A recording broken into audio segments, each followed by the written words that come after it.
Ladies and gentlemen, you are listening to a very special edition of the Cheats Movement podcast, a special conversation with my good friend, Aaron Montgomery. Where do I begin in regards to an introduction in regards to Aaron? Aaron right now, currently, that's what I'll start with.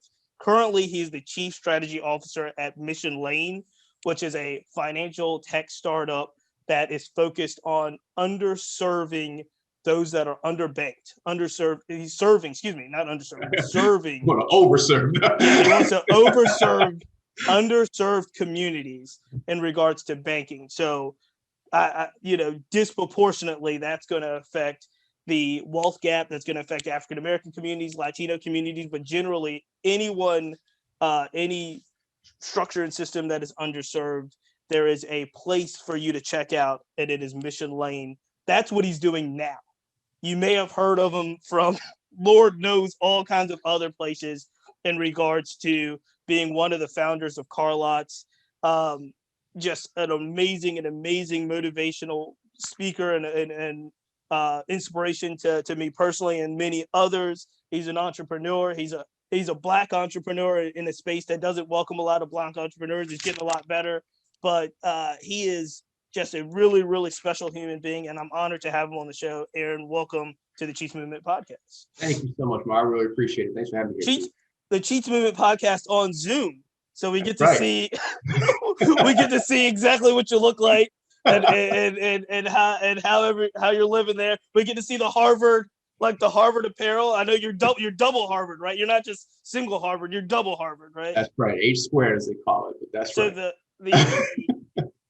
The 100% preparation H. The level of academic achievement has gone up twofold, at least, by you being on the show. One of the things we are going to talk about, and we're going to talk about it for probably the duration, most of this podcast, is that to all the stuff that you've already done, that we'll talk about as well, we're going to add author to that list. You have just published your first book. I've got it right here. Awesome. It's called... It doesn't look dog-eared yet, though. Have you read it? I have read several fables. Okay. Several fables and Suspend Your Disbelief. And it is your first book. It is geared towards a younger audience to tell them some of the things that you've been through. And, basically Hove did that so you don't have to go through that type of book for young folks. That's it. Before we get into that, because we're going to get into that, tell us a little bit about kind of how you got here, basically being my age, but an OG in the game of entrepreneurship and success. You have been a very successful entrepreneur from day one. So flex without flexing, and tell us, how did we get here to this point? Because you've had an amazing career.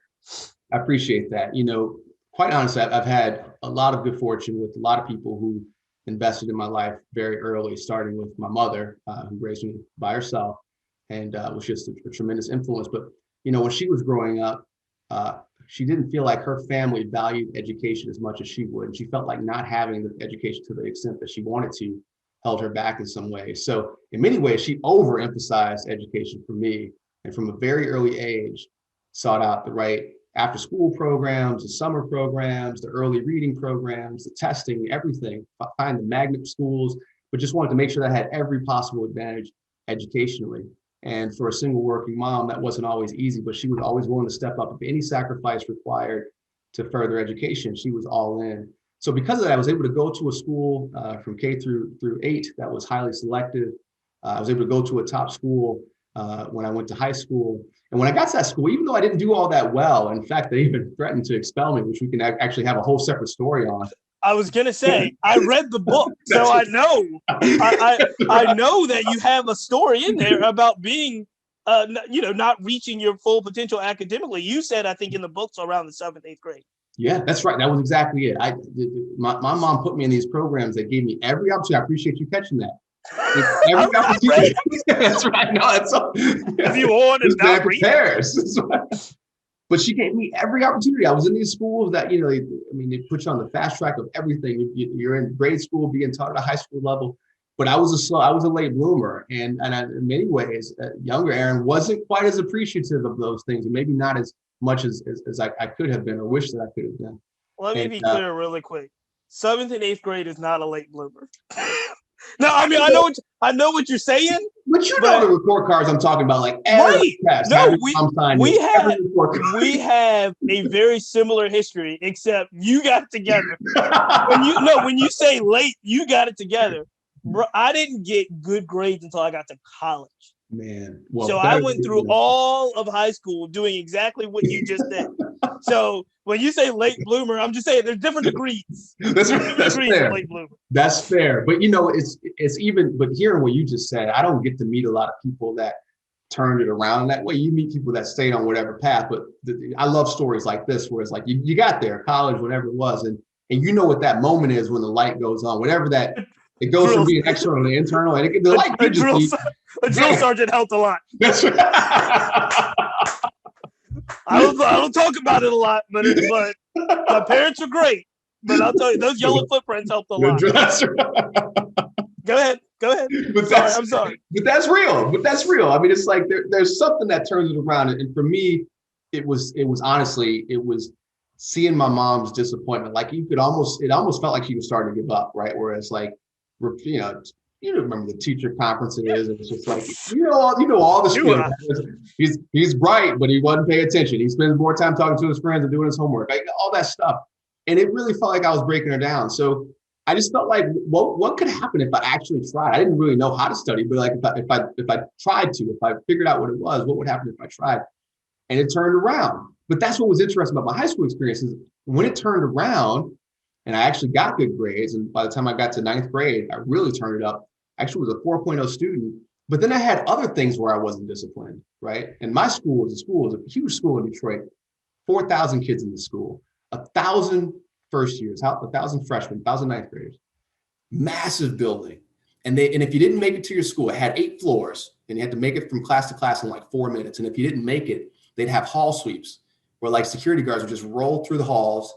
And everybody who was in the hall would just either get detention, get suspended, or depending on how many times you got into detention and suspended, you'd get expelled even.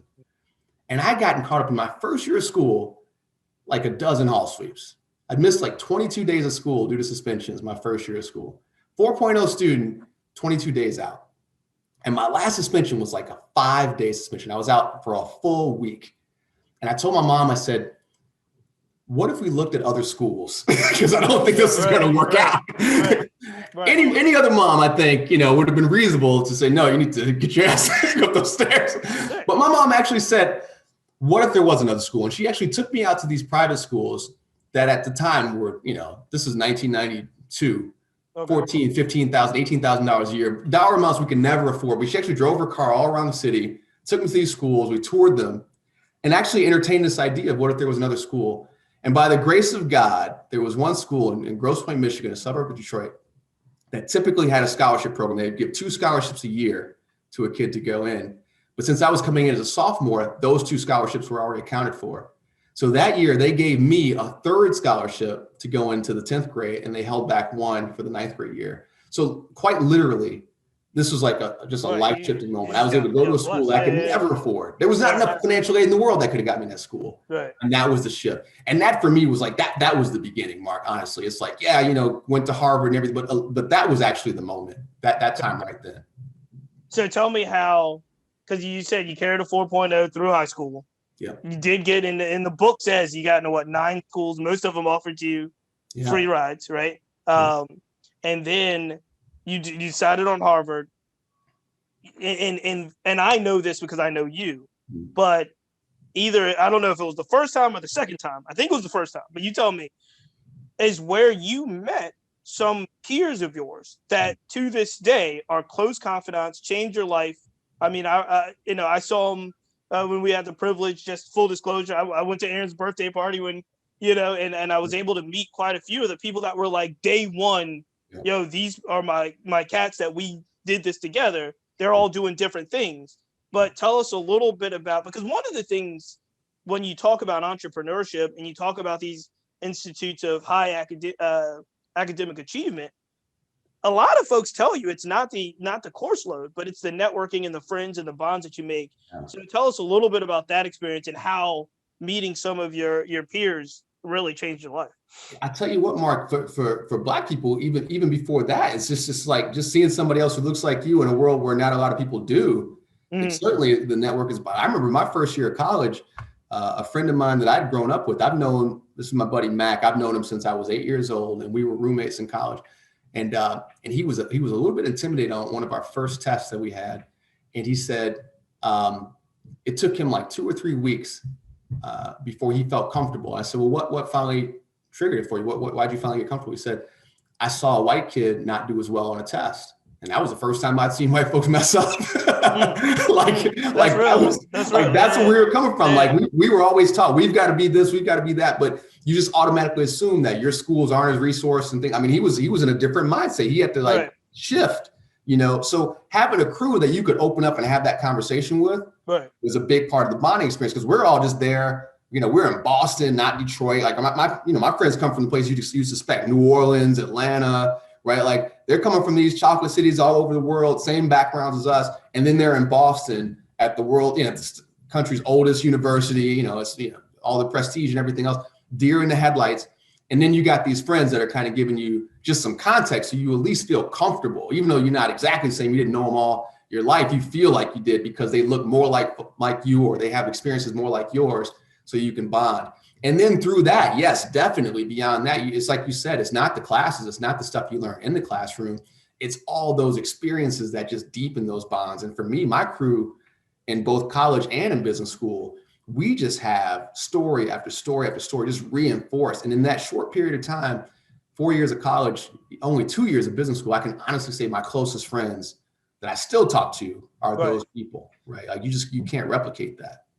So then, because I do want to get to the book, and there's so much that you have done, but you leave, you said you did Harvard Business School, but then you actually had a different path before what we think of like entrepreneurship and CarLotz.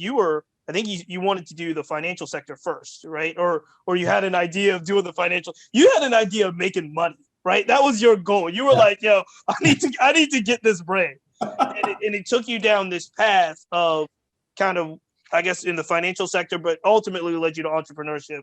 Without going, like, you can give me the Cliff Notes version, but tell me a little bit about, you're out in the world now and you've got to make it shake. You've got the story. I mean, it's like, basically, like, my mentality was because of where I came from, because of how much it costs and took to get there. Like, I got to get the bag. Like, that's the whole point of being here.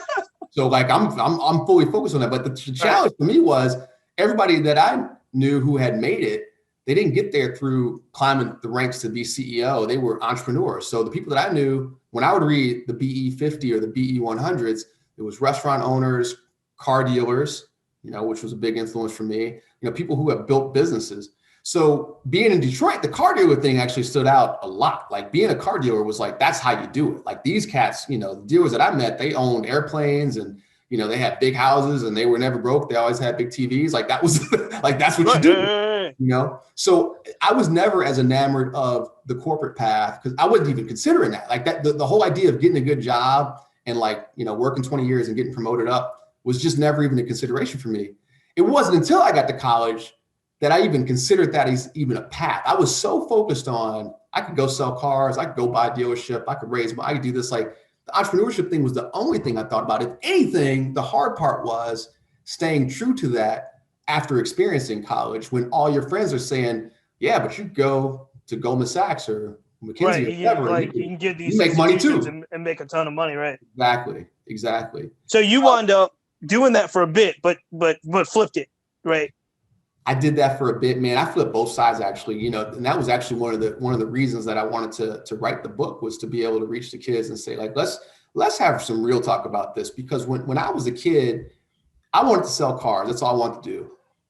And I love selling cars. But when I sold cars, you got, maybe it's your parents, maybe it's your teachers, maybe it's your friends saying, you went to Harvard, why are you selling cars? Right. So then you go do the other thing. You say, well, I'll do the corporate thing. And then all the people that knew how much you love the car business are like, but I thought you wanted to sell cars. Why are you working in this corporate job? Right. And you had this paradox of choice where it's like, people say, well, you've written your own ticket. You've gone to Harvard. You should be able to do whatever you want. But then when you actually try to do what you want, they all say, like, why are you doing that? So you have to have a lot. It's a lot harder than you think to have options, because because to be an entrepreneur, you have to be sold out for it. You can't be doing it looking over your shoulder the whole time. You kind of have to burn the boats and say, I'm all in on this thing. And it took me a while to get to that point. In fact, when I met my partner at CarLotz, Mike, the current CEO, I was at McKinsey. So here I am, the most prestigious consulting company in the world, one of the best known names. By this point, I'd gone to Harvard twice, and now I'm at McKinsey. Like, this is the pinnacle. If I make partner there, like, I should be bulletproof, do whatever I want. And this dude offers me an opportunity to quit my job and start this thing with him. Like, that was a moment for me, like, because you can't do both, right? You can't be looking over saying, oh, this is what I would have made. It's like, I left everything, left my salary, left my apartment, left everything. We didn't pay ourselves those first few years. I was out. Like, that door was closed, and I was all about this and had to totally change my mindset. But like, that was part of it, man. Like, deciding that, like, anybody else asked me what I do, I don't even want to talk about where I went to school. I'm like, this is what I do. And if it works out, so be it. If it doesn't work out, then I can still go back and do the corporate thing, because yes, I still have those credentials. Right. Like, you have to be sold out for it, man. And it took me a while. I mean, I was 32 years old. Like, right. But the interesting part about this is when you say that and you speak of that commitment, right, that you have to have in order to kind of have that mentality to go forward. Yep. When you speak of it today, you're extremely confident about it. Now, you're saying it took you a while to get there. Was your attitude always confident? Because I've seen you, literally, I can joke around with you, but I've seen you in any room that you walk in now. It is, you are a confident individual. It's not like, an arrogant, don't talk to Aaron type thing, but you know who you are, and you know what you've done and know what you're doing. And there's a kind of a pride and kind of factor of like, just, hey, look, I'm me. I can be in these rooms. I can hang. How did that come about? Was that something that you've always had because it was just instilled in you, or is that something you've had to work towards? Because it really is certain cats walk in the room and I joke with people. I'll be like, yo, the air moved, like the air shifted.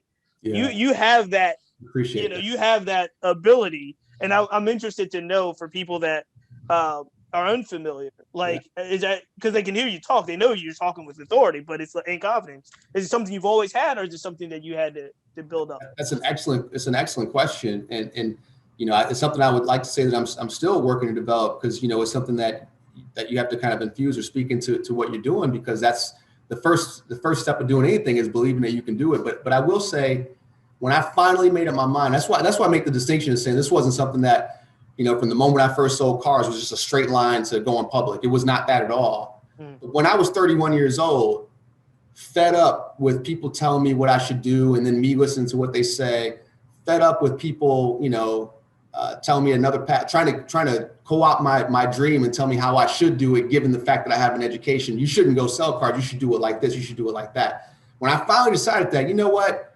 When I look in the mirror, the only face that looks back is mine. Then I did get imbued with a different level of confidence that said, I don't care. Like, it had to break through it, man, where it's like, when I moved to town, I had a little one room studio down on Main Street, down in the bottom. And I had to get to the mindset where it's like, you know what? If you come to my place, this is what it is. Like, you know what I mean? Like, that means when my friends from business school come through, like, you got to understand, like, if we're going to have more than one round of beers, you're going to have to pay, or we got to go back, and get a 12-pack and take back to my place. Like, this is the choice that I've made. I have to live in it, like, for real, live in it. And when you do that, you actually do get free to like, just feel free to be yourself. But it took me a long time to get there, man. I carried a lot of shame about a lot of things. Like, when I was in private school, and, the other kids had nice cars because their parents were car dealers, or they had nice things. It's like, well, what about me? When, it was just, I came from a single family home, there was a lot of judgment around that, like, where's your father? Where is this, right? Like, there's a lot of reasons to be closed off. So when you kind of have to decide that I have to inhabit this space and I am who I am, I can't change it, then it is a pretty powerful revelation. It took me a while to get to that point. And like I say, I think I'm still developing that now. Like, when you say author, for example, right? Like, that, I am an author now. Like, I have to. Yeah, you gotta own that now. Yeah, you got a book now. Right. Like, that's got to be part of my identity. But I think it's an evolution. Would you say, now looking back on it to where you are now, did you say you had a chip, if you will, like a chip that you had to prove something to someone as you were going through these stages, or no? I did in the beginning, man, but like, I'll be honest, like I've had a couple of experiences where I was able to go back and see the people that I had the biggest chips for, Yeah. the ones that I couldn't wait to shove it in their face, and they didn't even remember or care. And I'm glad that happened early, because it was a good reminder that it shouldn't be about that. You know what? It's interesting because there's a couple times when you're telling these stories, it makes me think of things that have happened to me as well. And so the interesting thing for me now, and I laugh about it, but so like I was telling you, after high school, I went to the service. I went to the service right away. And so that put me immediately 4.5 years, 5 years behind, in my mind now, right, behind my friends that I went to high school with and some of my closest friends, because they were either getting their degrees, going to grad school, starting their jobs, and I hadn't gotten that paper yet, right? So meanwhile, it's really funny because I've been fortunate, and I was working jobs that they would be like, oh, you're working for so-and-so and doing this and doing that. There was always this thing in the back of my mind that's like, yo, I'm already behind these cats, because I didn't get my degree yet. I got a degree, 4 years later. So that's one step that gets you kind of closer. By this time, and it's different measuring sticks, right? So by this time, say you got your degree and you got your job per se, then it was like, oh, they've gotten married, they're starting families, you know what I mean? Right. It took me longer to get married and have a child. So it was really funny because I never really, when we were talking about the chip, I never felt like, I've always felt like I was always playing catch up, right? Even to this day, I joke around with my wife. My wife has 2 degrees because she went to Howard Law School. Shout out to HU. And I'm like, I joke around with her like, yo, I only got 1 degree. Like I be telling folks I kid you not, like 2 years ago now, was it last year? Might have been, no, it was 2020. So the last commencement that they did for the School of Social Work at VCU, that we had audience. So it's just 2019, June 2019, something like that. No, it's slight flex, but people know this. No, I remember. I gave the commencement to folks that were getting their, undergrad, but there are other folks that were getting their masters and doctorates. Right. And I'm like, I got 1 degree. Right. Like I feel like, I need to go back and get what y'all got. Like I was joking around with my people, like, yo, I'm gonna get an honorary. What's happening? And it's one of those things though that it's always it's interesting because there's these certain steps that people reach. And I know there's been moments for you, and you read some of these moments in the book. But it's like you get to a spot and you're like, yo, this is it? Like this is the playing field? I can play here. Right. Like I can do this. Right. I can do it. Like this is where we're at. So once I realized, like, you get in certain rooms and you realize like, yo, this is equivalent to like, the NBA or Major League Baseball, and this is what they're doing. So I was like, all right, like, so I always felt, as it took me a while to get there too, but I've always felt like at the stuff that I'm supposed to be doing and I can do, it took me a while to be like, yo, I can play.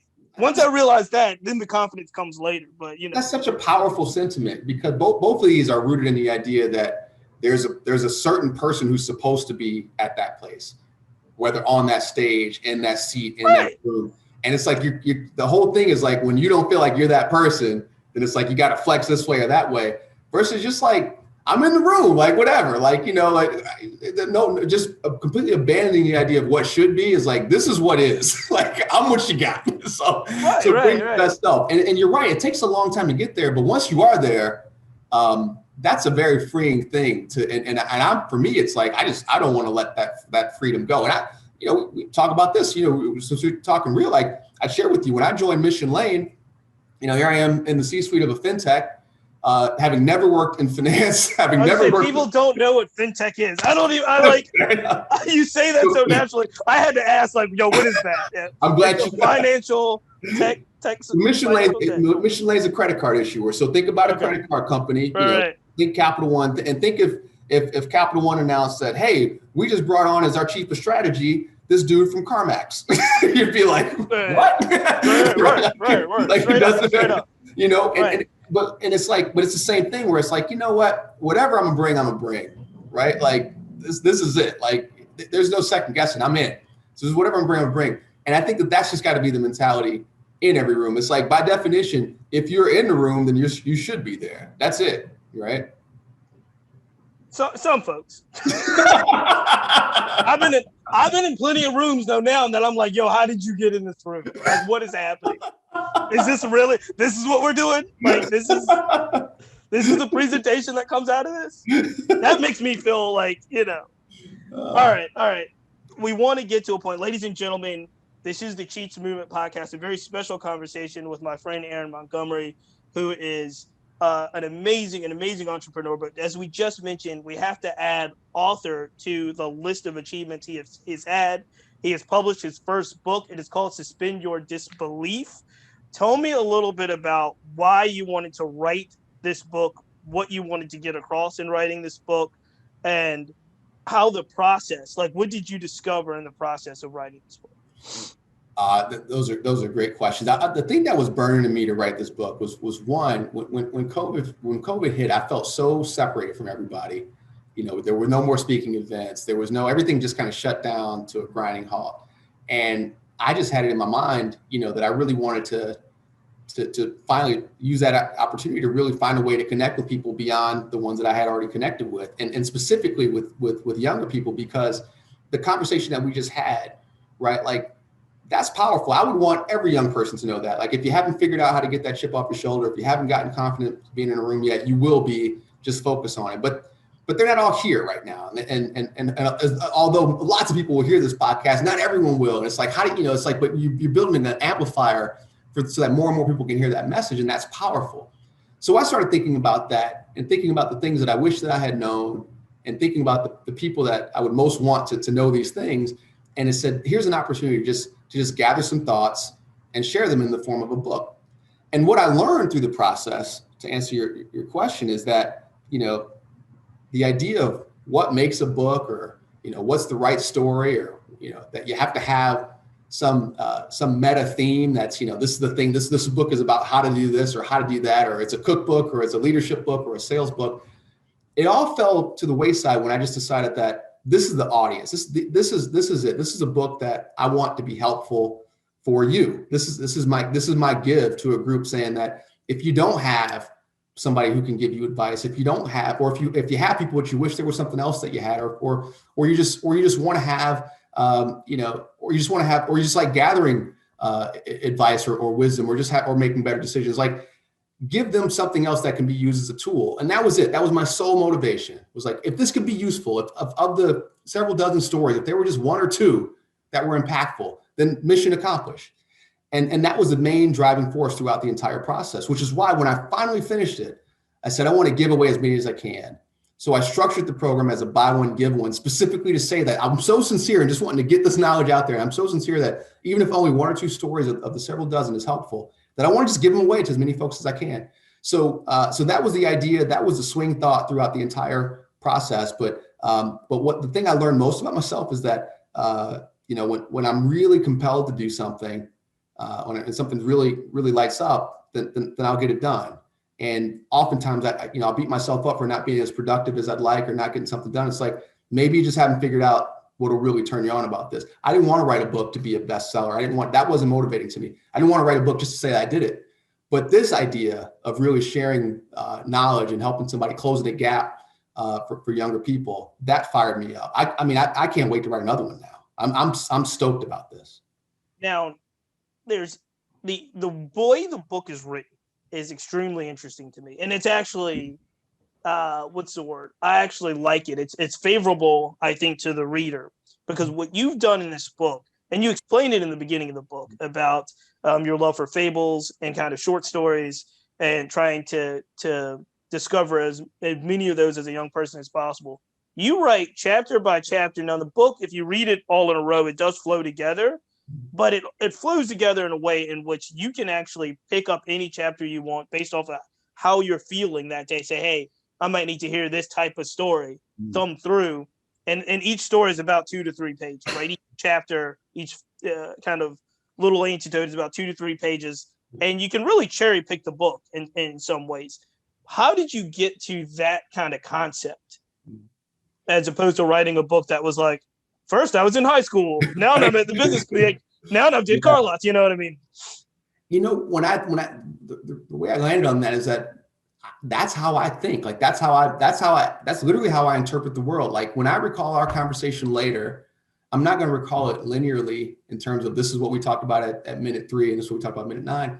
I'm going to remember things like you sharing that story about, because I can picture that. I remember, I saw the pictures like you in front on this stage or for this vast group of thousands of people. And now I know what you were thinking there. And I know how you came up to that process. And I can tie that together with the conversations you had with your wife. And like, there's a theme there that I can encapsulate in a story and pull apart a moral. Like, I'll share that in a talk. Like, that's a real thing, but it hits me in a different way than just a chronological retelling. So like, I felt like if I could find a way to do this, if I got the stories right, if I got the right takeaway, if I was able to present it in a compelling way, then I wanted that to be the exact way that people would read it. Like, I could pull out this piece, I could read one before I go to bed. I could just cut out one and share it with the kids somewhere else, whether I give them the whole book. That's exactly what I was aiming for. When did you realize, given the nature of the book and the way that it's structured, when did you realize that it was done? Like, when did you realize that was enough stories to make a full book? You know, I didn't. I had this really strong bias for action that I really wanted to do. Like I say, I felt this during COVID. I really wanted to get something out there. I kind of just cloistered myself in the basement, started writing furiously, editing furiously, assembling a team to help me with the copy editing and the proofing and the book design and everything like that. I really wanted to work hard at it. And then I got to this point where I said, I feel like it's close. And I've assembled a focus group of friends and family. I sent it to them and said, you know, give me your feedback. And they gave me their feedback. They were brutally honest and helpful. And, you know, actually we made some cuts, we made some ads.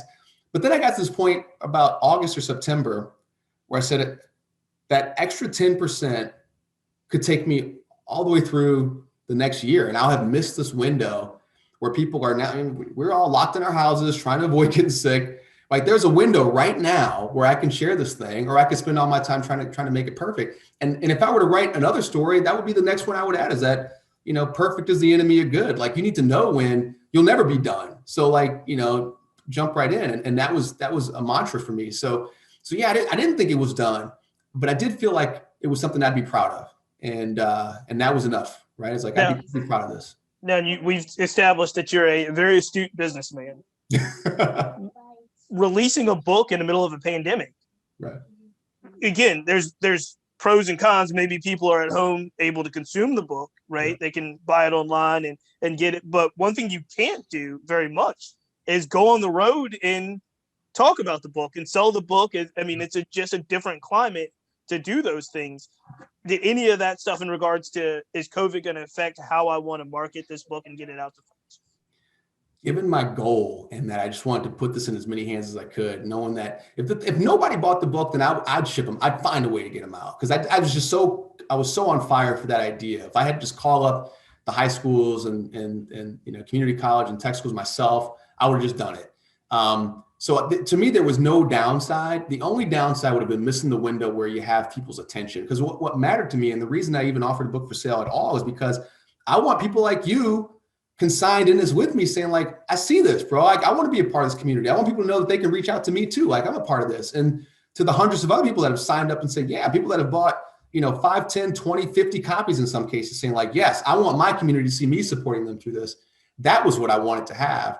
And I felt like there was a window for that, you know, during this time, just given everything that's going on in the last year, not just COVID, but just the broader climate, generally speaking, that there was just space for somebody to say like, hey, if somebody's coming in trying to give something away to be helpful, I got space for that right now, and I want to be supportive. And that was actually the most rewarding part, is the sense of community and support, and being able to thank everybody individually for being a part of this early wave has just been huge. So yeah, I wouldn't have traded that for anything, even though, yeah, going to a book signing and having speaking events where you can sell a bunch to clients would have been maybe better financially, but personally, clearly you don't have time now. You started a new gig.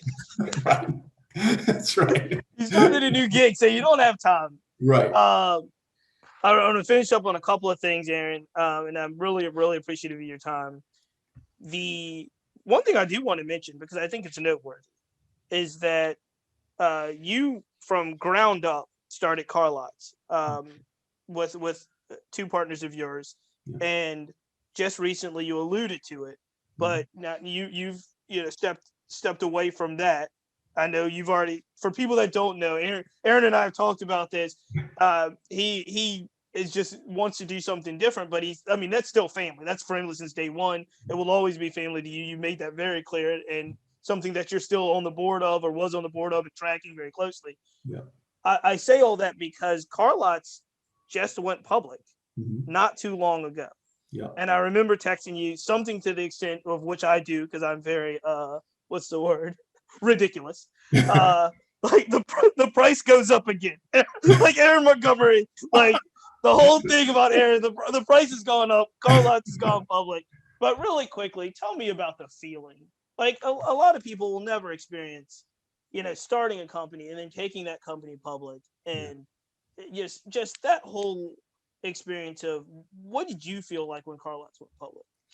Honestly, it was surreal. It still is surreal. I mean, when you follow the ticker and you see, you just see this thing. I remember when NASDAQ had the company ring the bell, and just seeing these teammates that you brought along now, occupying different positions, and seeing the company's logo, on the buildings in Times Square. It's surreal. But for me, personally, it's gratifying to be able to see something that was literally a sheet of paper 11 years ago when we started working. I mean, as I said, we were three guys. We worked from an office building. We had to secure a website, find a building, make logos. Like literally, we're conceiving of a thing and just bringing it into the world, and watching that thing now grow and grow and grow, and just be so far beyond the three of us that now it's like its own thing. Literally, it's its own thing. It's a company. It's an entity. That's humbling. That's like, wow. Like, and the only takeaway for me throughout this entire process has been, when you think about what you're capable of, or what you can see happen, you being the collective, you, us as human beings, it's like, wouldn't you just aim higher? Wouldn't you aim for everything that you wanted to do if you knew that was a possibility? Like if you knew at the beginning that this could have gone public, right? Like what else would you do? Like, no, that's good. Right? Like, That's a good point. Like, and that's where my mind has been, Sure. For a long time. It's like, man, are there other areas of your life where you've just decided that outcome is just too outlandish, it would never happen, it happens to 1 in a million people, and you're not it, versus just saying, why not? A lot of crazy things have happened so far. Let's just see. This brings me to another segue that I know you're going to laugh about, and it's something that we actually, both of us have in common. And I think we probably never really acknowledged it. But we both are by far the third coolest people in our house, right? Like by far. Anybody that has met your wife and your daughter know that you are by far the third coolest person. Anyone that's met my wife and my son know that I'm the third coolest person. I love your family. It is great to see how you guys operate. Tell me a little bit about kind of the stage that you are in. You have a little girl that's beautiful. You have a wife that's much cooler and awesomer than you are. No, like I'm not even speaking out of school. Not even. We've both done well. Fair enough in that sense. Just tell me a little bit about how you kind of navigated 2020 and navigated writing this book, and CarLotz going public, and you taking a new job at Mission Lane. All of this with, like I said, an amazing family that you have. And this, as you said, as a fellow member of the Lucky Bastards Club, the importance of having the partner, in all ways. I mean, Namisha is like literally from day one, like I couldn't overuse this phrase ride or die. Like that's the only relationship we've ever had. It's like, you take this one, I'll get this one. Okay, you got this while I do this. Oh, you can't, then I'll do both. Like that's been our entire relationship for 11 years. Like it's just, you hobble along with one. When they're better, you run along, we both run the same space, and then they hobble along with you. Like when we've had nothing but those moments where like each time we level up, it's like, we're able to trust each other more, we're able to do more, and then we're able to focus more outward. So I'd say in this phase where we are, and this is why my wife was so supportive of this project being the book, and with Mission Lane, is that, we feel like we're at a point in our lives where we've just been blessed tremendously. We want to focus more on the community and ways to give back collectively. Like that's something that's important to both of us and has always been important to both of us.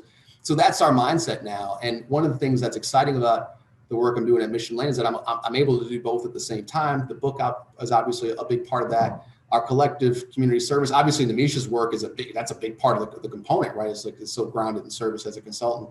Sure. So that's a big part of how we're thinking about it. And mostly all that to say, being a good role model for my daughter so that all of her recollections aren't, my parents worked a lot and I had nice things, but like that she saw. That's why we were pumped that you guys had come to my 40th birthday. You remember we gave books away, and we talked to her about that. Like, Yep. a lot of every kid doesn't have as many books as you. That's why we're doing this. And I'm glad that she was able to see our friends in the community come and support us. I want her to have memories like that. And for people that don't know, this is before you wrote your book. So he actually collected books at his birthday party to give to other folks. So we had, like, the gifts we had to give, we didn't have to, but the gifts we were loving and willing to give were book donations. But that's always been a part of your DNA.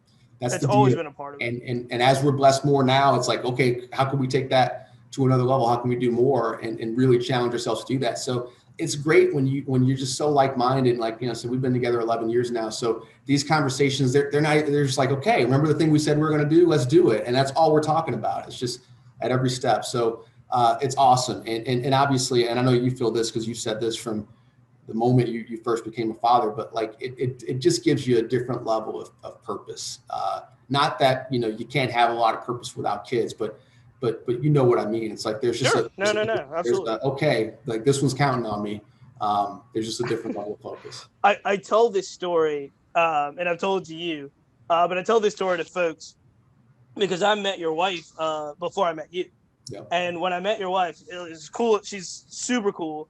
But she always was like, hey, you should meet Aaron. You would really like Aaron. To the point where it was like, I was telling Ari, at the point I was like, yo, it's kind of weird. Like every time I see him, she's like, you should meet my husband. I'm like, all right. You know what I mean? Like you felt like it was like you're trying way too hard at one point. And then we met you. And it was like, yo, I totally get it. Like, yo, this dude is like, it's awesome. We have a lot in common. But it was like, I remember laughing around and being like, yo, what is up with this? Because I think the first, probably we had done some TEDx stuff. And the first, like, several times I met your wife, it was through kind of TEDx and the things that Namisha was doing. But I had never met you. You were always running and traveling and so forth. And at one point, you're like, all right, man. But she was exactly right, and it's awesome getting to know you. Awesome hearing your story. Very proud of what you're doing, what you've always done, but what you're doing, especially now. The book is Suspend Your Disbelief. It is available everywhere, but it's available. Where do people get? www.aaronmontgomery.com to support the buy one give one. Okay, so go to his website to support the buy one get one. I'll flash it up on the screen and I'll put it in the YouTube comments. So make sure you check that out. Buy the book. Before we get out of here, the last thing I will say, and I don't know how, because the other thing that's hilarious about kind of the stuff that you do, you're doing all of these things, and then I'll check something, whether it's online or something like that, or I'll text you and you'll be like, oh, I'll hit you back. I'm doing X. So you know where I'm going with this. Somehow I'm like, I don't know if I hit you or I looked online and the brother was like, yo, I've got my pilot's license. So I'm flying planes now. And at that point I was like, oh my God. It doesn't help that he's going public. He's writing books. He's got a wonderful family. The dude is flying planes. And the first thing I thought was brothers don't fly planes like that. That's true. That was part of the reason I wanted to do it. Tell me about flying planes. How did you get into flying planes? It was largely functional. It was because of what you just said. Like you try to catch up with, I was always gone. I was always on the road. You can't fly directly from Richmond to a lot of places. So, a trip to San Antonio to check on our store could be a half a day of travel, just stuck in airports, So I wanted to learn to fly largely as a function of having to be on the road a lot. But once I got up there, A, I really liked it. And B, I dug it. It was like, this is a lot of fun. And B, there is a small but growing and very ardent group of Black pilots that are just like, we need more Black pilots. We need more Black aviators. And we have a very proud history, as you know, going all the way back to flying bombers and just, what that means. But like, we've lost some of that over time. So it's like, here's an opportunity to get back into it just from the student aspect. But yeah, so utility aspect, the student and the historical aspect, and frankly now it's the convenience. I mean, it's like, I can be. So you can get on a plane and be like, yo, I'm gonna fly to Detroit today. Yeah. Like you can pull that off. Yeah, that's why I told you I was in New Jersey this past weekend. That's how I got there. It's like we pop up in there. We pop back. You realize this is not normal. Like people aren't like, yo, I gotta go to Detroit. Let me call up my plane service type thing. The deal. And I'm flying the plane. And it was like that would, these are trips. I remember during COVID, like to bring my family. This is like, it's hard to do. Your wife rides with you? Yeah, she'll ride.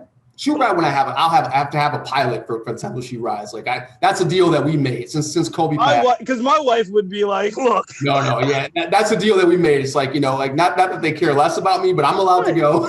But she'll be like, look, I love you to death, but you're not flying by plane. Yeah, no.